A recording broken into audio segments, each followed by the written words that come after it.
से मंझू मेरे, देखो यादव जी की टोली आई रे। गुलाल हवा में उड़ जाए, पिचकारी से रंग नहाए। होली है, आयो रे सब मिलके, होली है, खुशी मनाए दिल से। नाचो गाओ झूमो रे, होली है, मस्ती में डूबो रे। रंग बार से, रंग बार से, रंग बार से, रंग बार से।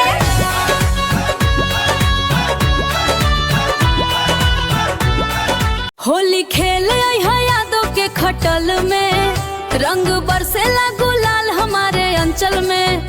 ढोल बजेला नाचे सारा टोला रे, आजा सजनवा आजा खुलल है मेला रे।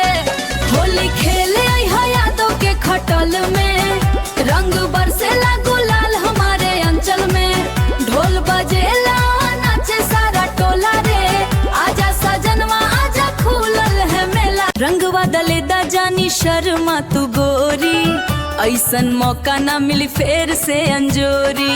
दिलवा में आग लगला तोर मुस्कान, तू ही ता हमर सच्ची में बसु जान। होली है, मस्त माहौल बा झूमे लगाओन रे, होली है, आजा हमर संगे लेके अपना नाउन रे। खेलेंगे होली सुबह से शाम रे, खेलेंगे होली सुबह से शाम रे।